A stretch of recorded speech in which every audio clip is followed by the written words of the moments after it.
be able to see my screen there now? Yep, perfect. Okay, thanks Luke, and welcome all. This has been, and I'd like to thank the Extension Oz people for extending me the opportunity to do this webinar today. It's on the back. Some of you might have seen some stuff in comments and some training stuff I've done with plant tissue in the past. This is sort of an update of that. The past 2 years, after being involved in the more profit from crop nutrition, and in particular the Better Fertilised Decisions for cropping project, which has aggregated all of the soil data for response surfaces. I had a couple of years ago the thought of what would happen if you tried to do this for grain crops and you did it for plant tissue. And some of the learnings along the way probably explained to me why people were very hesitant to use plant tissue, and I would like today basically to share with you some of that in an orderly fashion, running through the whole plant tissue process. So that's the background as to where this has come from, and just sharing a bit of information with you about it. So starting with the question, what's plant tissue analysis all about? In my mind, it's simply put by saying it's asking the one that really counts and addressing the cause of a problem as well as the symptoms. With a soil test, what we're doing is inferring through our understanding of the soil-plant relationship what might happen to the plant if the root system grows the way that we expect it will, and the extraction of the nutrients is as we expect it to be in an average sort of a season. Now we know averages don't take long to break, particularly in recent years. And secondly, that plant roots can do unexpected things, particularly in relation to weather events. So asking the plant about some aberrant symptom that might have turned up is probably a little bit more insightful than necessarily soil testing after the case before the next crop. So that's what it's about. It's asking the thing, and it's akin to a doctor going into your house and having a look at your living conditions and trying to infer what that means about a particular health problem you're having, rather than doing a blood test. It's a far stretch. So it's the same sort of situation. So the question is, where does plant tissues testing fit in versus soil testing? It's not a replacement for it, but it is a very valuable tool where you have good calibrations and you understand how it fits in and how correctly that you should use it. So the strengths of something like plant tissue testing is we have reasonable universality of critical ranges for crop species. There's internationally published lists and interpretation critical ranges, and by and large they line up fairly well if you take some of the outliers out of it. So what I was saying is that that soil and plant testing are complementary, and they can be used together. But generally, the area of strength with plant testing is where we can use critical ranges from a range of sources to confirm or provide critical ranges from a range of sources, both locally and internationally. And that's very useful where we might have the emergence of a new issue with a new nutrient, where we don't have a soil test calibration to tell us what a high or low level is. Well, plant chemistry says that at a certain point, whether it's in France or Russia or somewhere else, that they've been able to detect a reduction in plant growth as a result of a low level of nutrient. We can use that reasonably to infer that might be happening. And then it gives us just a heads up and a quick start on newly emerging issues. Test strips are the other way, but they take time. So it is very good in that area. It's generally more sensitive to nutrient changes in supply in the short term than soil tests. So you can pick up if you leave a nutrient on or you add one in this year's program, whether the actual crop is seeing it. The question there is making sure you sample at a time when the plant is actually accessing that added nutrient. And then that's one thing I'll talk about a little bit more later.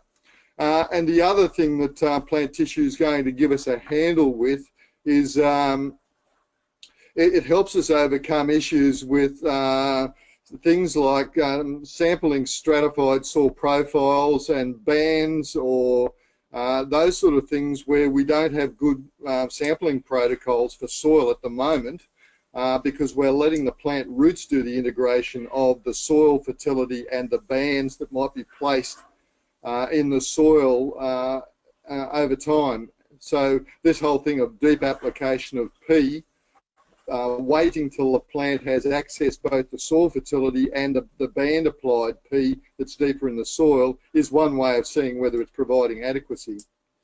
Another strength is no special sampling equipment required. It's pretty easy. Sometimes it takes a bit of legwork, but most of those field jobs do.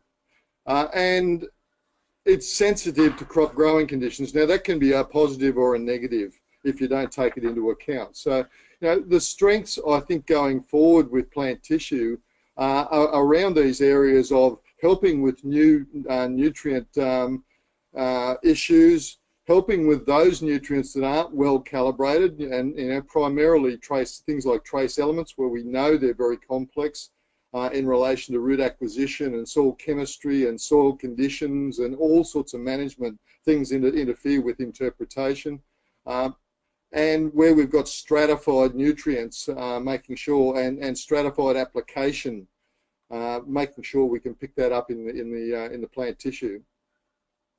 So, as I was saying, it's complementary, but in general we recognise use in two major areas. One is troubleshooting, comparing good and poor areas, and that's probably the most common use of it.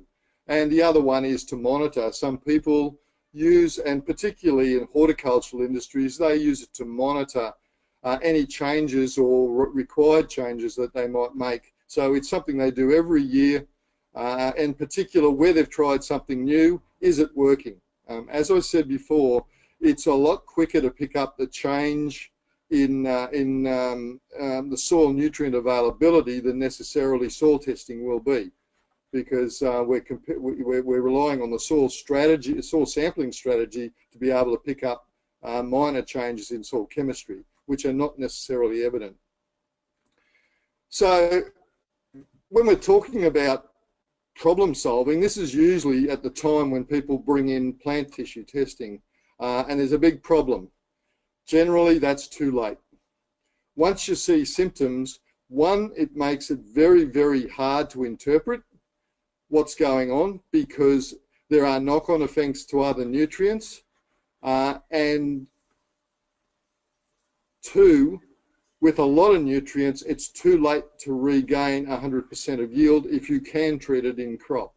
So, letting things go to that stage before and waiting for a problem-solving situation is not necessarily the right way to go. It can be, as I said, too late or very, very hard to interpret which particular nutrient is causing the problem. So when we talk about speaking the language of the plant, in plant tissue, we have what we call the deficient zone, marginal zone, adequate zone, marginally toxic, this one's marginally deficient, and toxic zone. Now that's a continuum, it's not a real cutoff, but generally, what you'd want to be doing as far as sampling is concerned is trying to pick up where there's slight changes in biomass, but before it gets to very severe symptoms in the plant, which is indicating that the biochemistry of the plant may have been disrupted in ways that are very hard to interpret. So we're trying to get right on that margin of marginal to slight deficiency, and that's the area that serves us best, really, in interpreting plant tissue analysis. Plant tissue analysis, we've got to recognise, is part of the toolkit that the agronomists carry around, and it's part of a bigger toolkit that I put the terminology differential diagnosis around. It's the skills that a doctor use to take a set of symptoms from you and turn that into a likely cause of the symptoms and a likely action for remedying what not only the symptoms themselves, but the cause of the symptoms. And so this is a skill that doctors learn for probably all 5 to 7 years of their medical degrees. And you know, I would ascribe to this as something that an agricultural scientist should be at least having exposed to them and probably honed. I think we pick it up naturally, and some are good at it. And I find a lot of people that are good at plant tissue analysis are good at this differential diagnosis step. Others not so good, and a bit of formal direction in this probably wouldn't hurt. And what it is being able to have a systematic approach to identifying the presence of a problem when there's multiple alternatives and coming up with a possible outcome. And it revolves around having a detection stage, observations, measurement, and then actions. And it's a key skill for problem solving, and generally plant tissue analysis, soil analysis all fit into trying to detect and head off a problem, hopefully before it occurs, but afterwards is really the problem solving. So, you know, the sorts of thing I talk about in detection, it can come from anywhere, but normally it's something that's observed by farmers, yourself, someone other. You know, the next door neighbour says, oh, have you seen in that paddock out the back there that you got these big patches in there? You know, yeah, it looks like it's a big bit. It might be affect yield, probably worth having to check out. So, you know, in this differential diagnosis process, we need the where, when, what symptoms are there, colour, density, height, chemical analysis might come later on, but certainly in the detection phase, a photo is pretty good in this day and age to be able to record it and possibly do the rounds with it to see what people might think if you can't sort it out straight away yourself. Going down that detection route, when you're in the paddock, just from a person that sits back and gets a fair few of these sorts of images, I would suggest what you need to do in the observation phase, if you're in the field, is get a few scales or perspectives. So when it comes to nutrients, what I'm looking at is one, the large scale. So I can understand, is it happening in straight lines, in which case it's probably a management effect, or is it happening in patches, in which case it is possibly something that's natural in its cause. Where's the symptoms on the plant as a whole? So getting a perspective of the paddock, the plant as a whole, or you know, a large factor, and then where are the aberrant symptoms, and a close-up of what does the leaf look like, or where does it occur on what plant part in detail. And go through my phone instead of the internet. Okay, look, as I was saying, with the differential diagnosis, one of the steps is measurement. And you know, there's a whole heap of different types of measurement, but when it comes to plant tissue testing, the more information you can get that's absolutely measured is important. And in cases of where there's large differences in dry matter, or plant height, there's you know, getting some estimation of that, just even on a relative basis, can be very, very useful. And then any other information that we can apply to it, such as soil analysis at the same time, may also make it easier to isolate the cause of the problem rather than what necessarily treating the symptoms.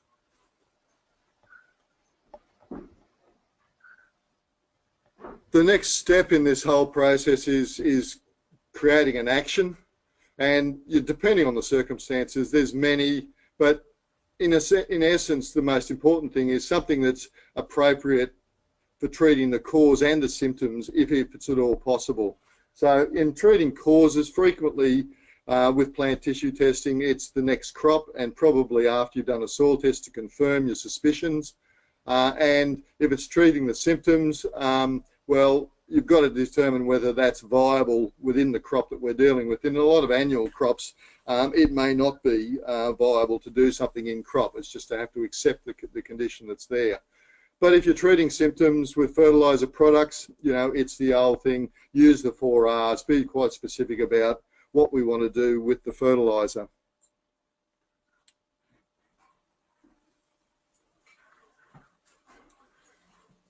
So the question that, you know, I ask is why ask the crop? And you know, the crop contains basically the integrated and accumulated plant response to soil nutrient supply so far in the season, under the seasonal conditions that have existed, and the management that's been applied to it. So, you know, it's telling you about what's happened so far. Now, in that, we've got to interpret it in that context, because if we try and, or something changes from there forward, or we try and infer something that's not the case, as can happen with soil testing as well, then we may make a wrong judgment about what needs to be done.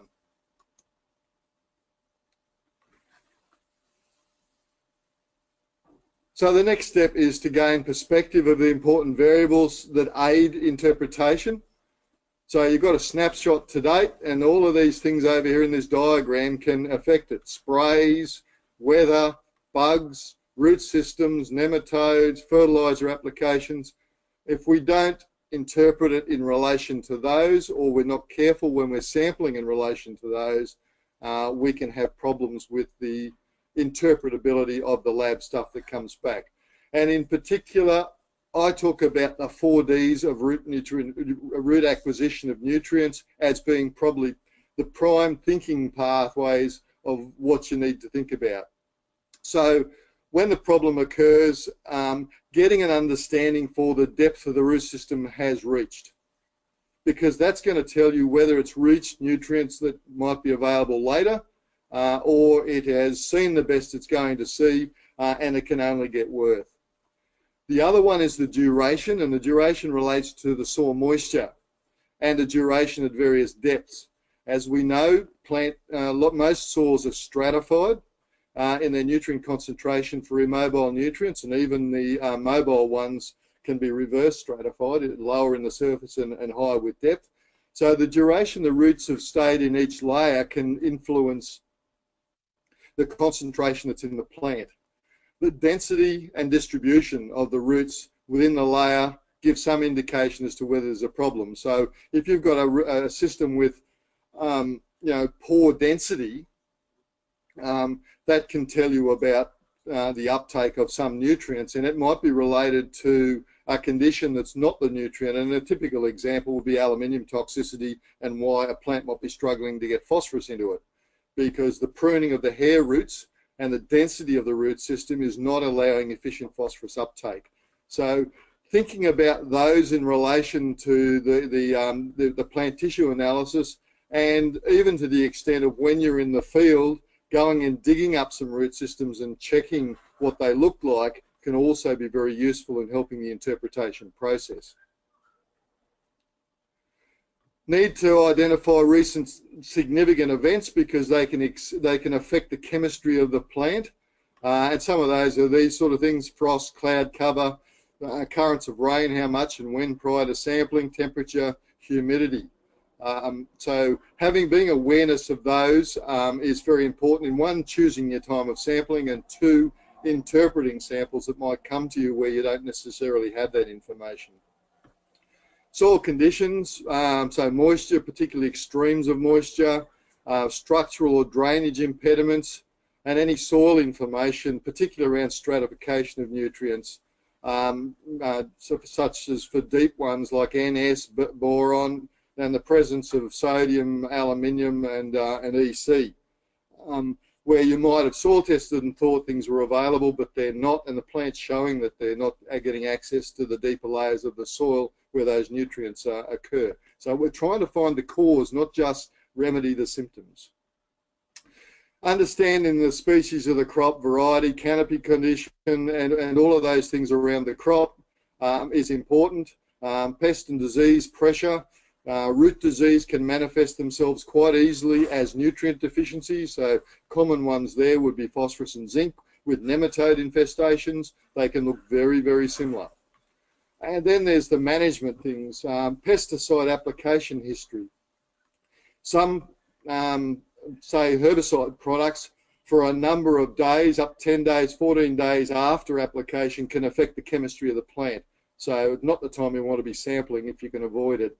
Nutrient amendment history, nutrient placement. If we're putting deep bands of phosphorus in the soil, then we need to know that they're there, so we can account for that in when and where the roots might be when we sample. sowing date, previous crops. So there's a lot to take into account, and it's no wonder people sometimes shy away from plant analysis, but ultimately what's being reflected in the nutrients is the plant's interpretation of all of these conditions we've put on it. So situations that can modify the nutrients, what we're trying to do is make sure that we sample that it's a reflection of the chemistry now and possibly going forward, because we want to be able to treat the crop and know that it was useful, or not treat it and we're not going to suffer any problems in the future. And that relies on the chemical status of the crop being relatively unchanged from the point forward that you sample for the nutrient that you're interested in.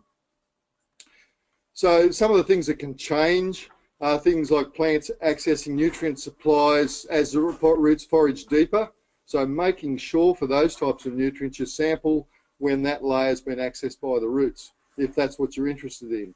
They're accessing fertilizer plants that are placed deeper or wider in the soil, or mineralisation is going to occur in spring, and we're not showing that up earlier when we're looking at nitrogen management. So taking a sample at the wrong time for the wrong nutrient can be very misleading in leading you to a better outcome from plant tissue. So, you know, as far as speaking the language, what deficient mean in the literature is quite strict, and what it really means is there's a high risk of a 20% or more loss of yield at harvest, and generally you will find that there's deficiency symptoms present. So if you see you know, the word deficient, then you usually should be looking for symptoms. And as I was saying, when you're getting symptoms present, it's quite common for those deficiency levels in critical ranges to be put at 40% potential yield loss. And that's why sometimes it's hard to recover that, because the plant has declined to that extent that it is hard to get that nutrient back into the plant and normal growth resumed. Marginal is increased, you know, it increases the risk, but it's generally somewhere around up to 20%. And you won't see visible symptoms as in biochemistry, but you may see Well,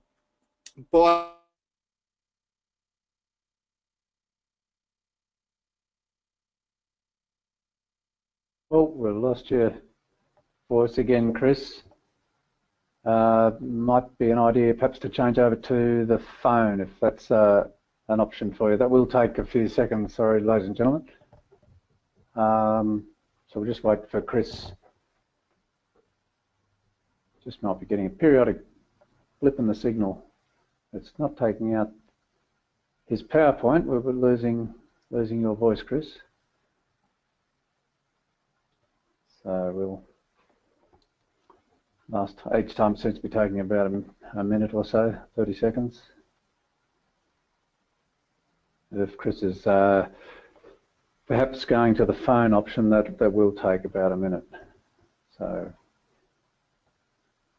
appreciate your patience in holding on. And just while Chris is just letting you know that this is being recorded, and we'll edit the recording. Not the one that people will get automatically, but the one that goes up. Is the Gotcha, Chris. Just got you back just sorry. then. We lost you for a while. All right, sorry. How far back?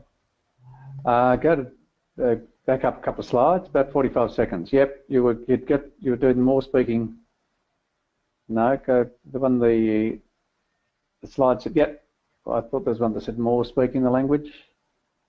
Yep, that one. That was yep, and you'd been into that for I don't know 20 seconds or so before we lost you. Okay, look, just to make up some time.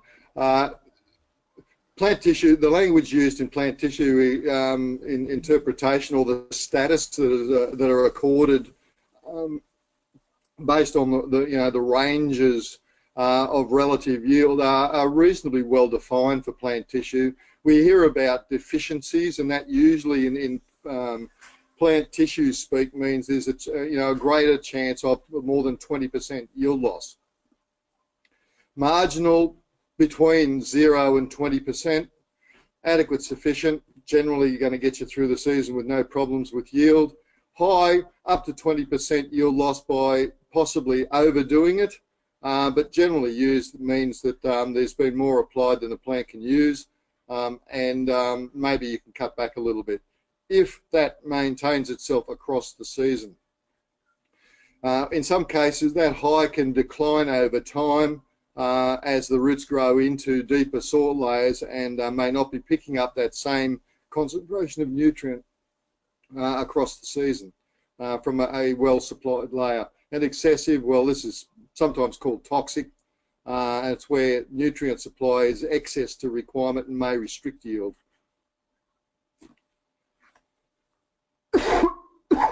Sometimes you see low being used, and it's usually on the basis there's been no ability to discriminate between deficient and marginal, and anything that's less than the adequate range, people will just say it's low. So there's some chance, but we're not really giving it any probability or type of loss that we can ascribe to it.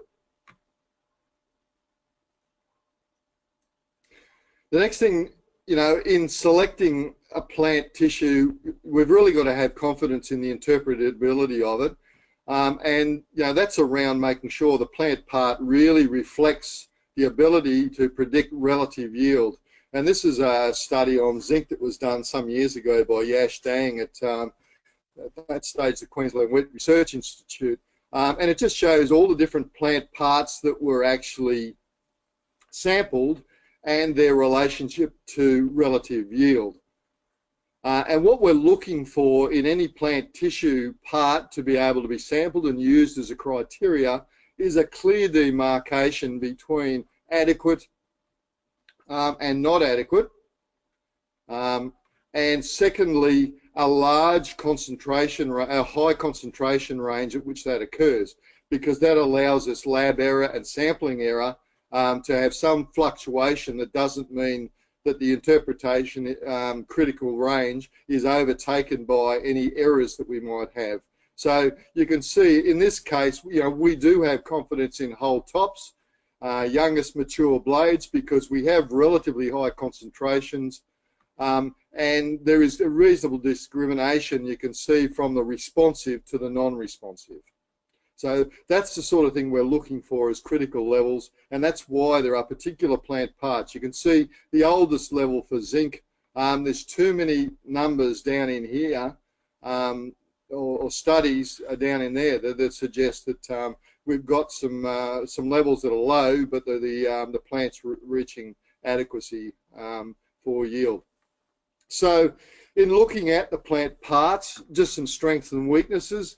Generally, we're going to be talking about whole tops and YEB'S, and generally we're talking about whole tops unadjusted and youngest expanded blades across Australia, but there are instances such as Western Australia where they basically use whole tops and adjust for biomass differences to come up with nutrient dilution curves, which is, I suppose, classically called a nutrient index approach. And some of the others that there is interpretive criteria around for things like flag leaves, grain, sap, petiole, basal, stems, particularly these ones for nitrogen more so than the full range of nutrients. But you know, they've all got their strengths and weaknesses, and you know, I've outlined them here. So whole tops, easy to collect, good for a full scan of nutrients early, reasonable volume of interpretation data available. Can be used to calculate nutrient uptake, or because you, if you've got an idea of the actual amount of biomass. But its weakness is the sample intensity restricts the plant as the biomass increases. So the more susceptible to biomass differences, and I'll show you that later, or phenology differences. Very rapid change in critical range with phenology and biomass. Critical range is very dependent on the crop stage, and it's misleading if you've got big biomass differences when you're using problem solving. So, you know, in contrast, youngest expanded blades, most effective method for low mobility nutrients. So when you're sampling a blade at the top of the plant and you've got an immobile nutrient in the plant, well, guess where the low level shows up first? At the top. So with the youngest expanded blades, they've got their strengths. A lot of it's around trace element sampling or low mobility nutrient sampling, and in the kid situation where you've got large biomass differences in crop stages and you don't have to have access to the interpretation criteria for nutrient index, because that's one of the, I suppose, the weaknesses that we have, is there are very few or limited public access to peer-reviewed interpretive data for nutrient index type approaches. When we get down to some of these other plant parts, we start to get very thin on data, and particularly very thin on Australian data. So we're starting to really lean on overseas information, and the longer we stretch the band, the more likely it is to break. So so there's advantage and disadvantage, but there's some clear guidelines in particular situations. If you're not just going out there to take a sample for a general look, then by looking at the strengths and weaknesses, you can probably direct yourself to the plant part that is probably most appropriate and is going to give you the biggest focus on the nutrient that might be of concern. Just to highlight, as part of this sort of 2-year project and journey of mine, what I've done is gone to the worldwide literature and plotted all of those different colours, the different studies at different plant growth stages, and plotted the change in critical level according to phenological stage out of the literature, starting with the Reuter and Robinson book, which is the classical one that was published in '96 but hasn't been upgraded to date. And this is the sort of plot that you get when you throw out the outliers. So this is the critical range for nitrogen for wheat across time, and with current interpretive criteria, generally we have defined stages, say 14 to 21, 21 to 31, 31 to 37, or whatever. The problem being with something for nitrogen, that there's the change in critical level. Generally we have a critical range for that, but it doesn't reflect the real change in critical level. It becomes uninterpretable. And that's been, I think, why people have had some problems with plant tissue testing in the past, is our criteria haven't been fine enough for whole tops, and there's some other issues as well that I'll talk about later. But there's a recent plot of there's about 30 or 40 worldwide studies, and they fit pretty nicely once you throw out some of the issues around data that's published that has not the people that have published deficiency ranges, in other words 60% relative yield in among critical ranges for management, which is, I'd say, is 90 to 95%. You get these outliers where you let the plant go really low before you actually say to treat it. And we don't want to be in that situation, because, as I said, if it's in a deficiency state, then it might be that you can't recover it. So this data I've recently put in an app called Wheat PTI for wheat, that really basically publishes those curves in an app that you can put your lab test data into. This is the case with nitrogen for youngest expanded blades. So you can see one of the advantages of having a common plant part is that the rate of decline of or the rate of change of the critical range is a lot shallower and a lot less prone to misinterpretation based on the critical stage. But given that the youngest expanded blade is a part of the plant that can receive nitrogen from lower in the plant if it's deficient, it can be problematic doing youngest expanded blades for mobile nutrients like NPK, because the younger plant is getting nutrients that are sacrificed in the lower part of the plant in a remobilized situation. So there's they've all got their attractions and detractions. And this is the similar for zinc. This is right across the case. So youngest expanded blade for zinc, for the major points that I've indicated on there, has a pretty tight relationship and is pretty good over time as an interpretive criteria.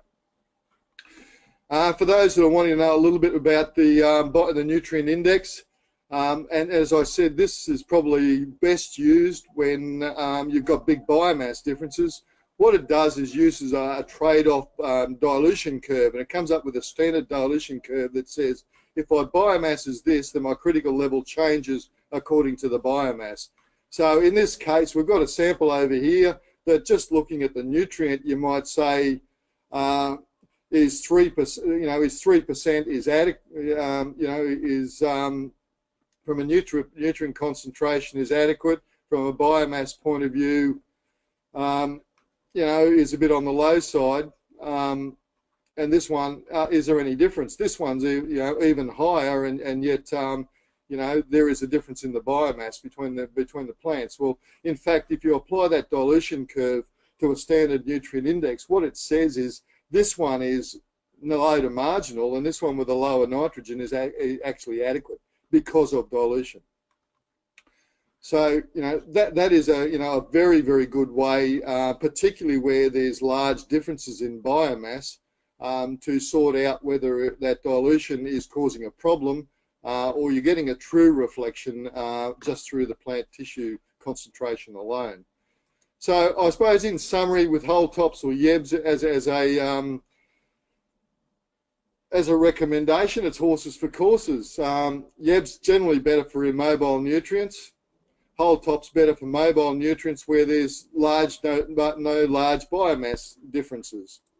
And you can adjust for the phenological stage.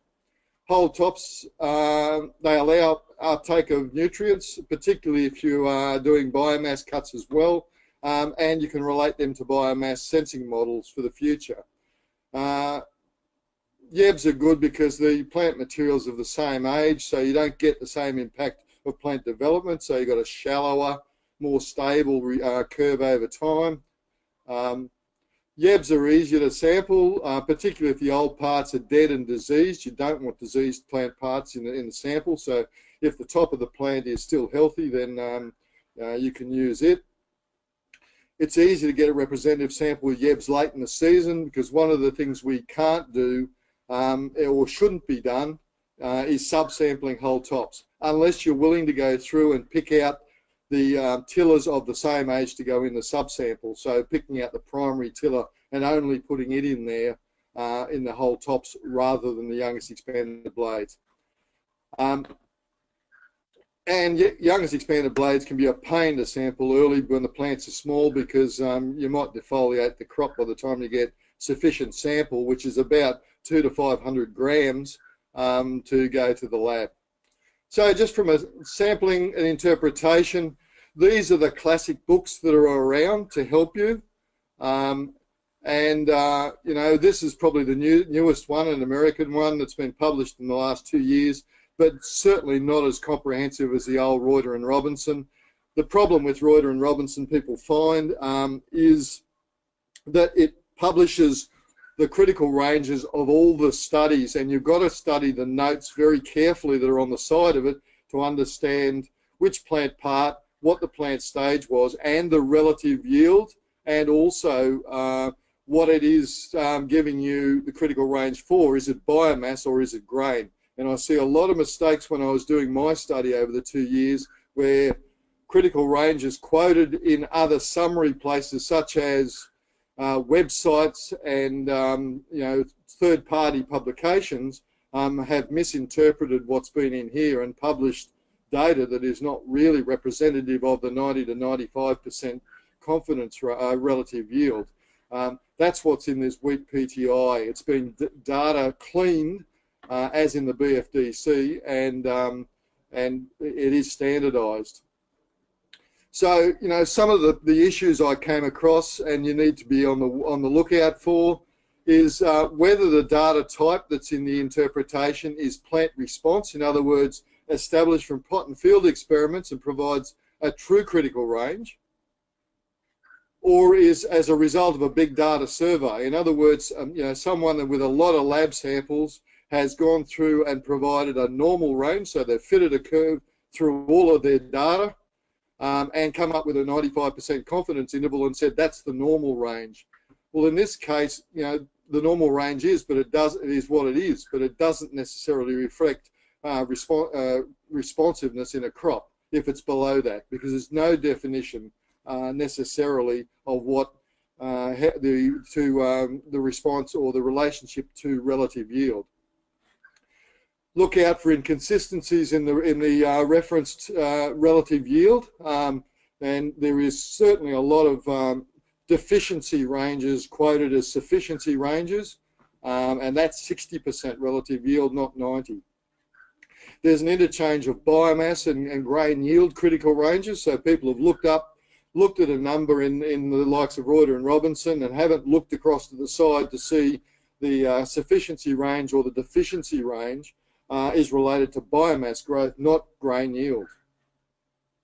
And sometimes even having to go back into the original literature and find that whole tops has been, someone's quoted something as whole tops, but they've used data that relates to the top of the plant. In other words, top 3 to 5 leaves, not just the whole tops of the plant above ground level. And the same with youngest expanded blades. There are descriptions called youngest blades, which means, again, they've sampled the top 3 to 5 leaves, not the youngest expanded blade as we're looking for. So be careful of the interpretation data and get it from a reputable source. Or if it doesn't line up, you get a couple of sources that don't line up, be very careful and check them. So, yeah. If we've got deficiency zone versus marginal zone, we're trying to interpret in the marginal zone, not deficiency zone down here. We want our critical levels to where we haven't suffered too much yield damage by the time we detect a problem. As far as guidelines on where and what to sample, these sorts of guides are available from most labs and are pretty standardised these days based on what Reuter and Robinson would say about sampling, and you can also get the required number of plant parts out of there as well. So anyone that's interested in that, I can send it out, or we'll post it as a PDF in some way. Just a quick word about sampling whole tops. Basically, pull the plant out, cut it at the point where it goes from photosynthetic to non-photosynthetic, and discard the roots. Youngest expanded blades, you don't have to pull the plants out, but certainly try and be consistent with what plant part. In this case, I'm showing the youngest expanded blade. Normally it's the one between where it's not fully unfurled and not fully the same color as this one. It's a lighter color, but it's there's one below it that's even more mature, and this one's, and be consistent in sampling. And when it comes to later stages, make sure you take it from the primary tiller, which is the oldest tiller. If you start getting it from younger tillers, then we will have higher concentrations relative to the primary tiller. So all of the calibrations are based on primary tiller youngest expanded blade, not subsequent tiller. And you can see the difference in sample volume of getting a youngest expanded blade versus a whole top. If we want to account for field variability, we should be doing the same number of subsamples in a paddock as we do for soil. So at the end of tillering or halfway through to flag leaf, if you go out and get whole tops, you're going to have far too much sample to send to the lab. And one of the practicalities is being able to do plant tissues through YEB'S, which will give you a lower amount. Some of the variables, be careful of the time of day and the conditions you sample. This is an example from cotton. So be careful of the time of so the conditions that you sample under, be careful of.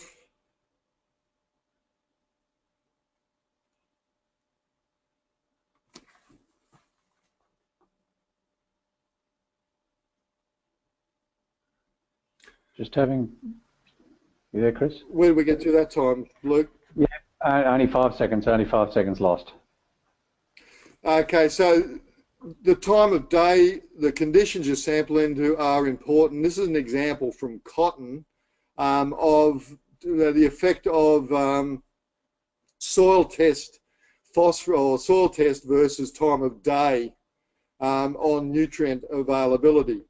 And you can see the time of day, depending on the soil test, the nutrient tested, the time of day and the soil test value, it's given us some different results. So, you know, idea is to be consistent in when you take it under the conditions under sampling, and generally that revolves around frosts are one in winter crops that are a problem.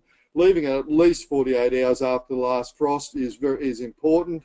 Cloud cover in the south can be a real issue because we're wanting to get normal photosynthetic rate and nutrient acquisition and incorporation rate. So we need probably, again, 48 hours of reasonable daylight.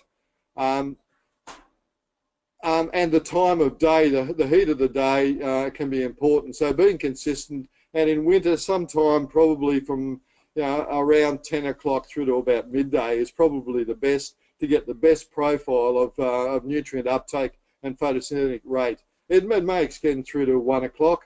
In summer, it can be quite different because of water problems with the summer heat. You generally need to go a little bit earlier. So just the basics of handling and storage.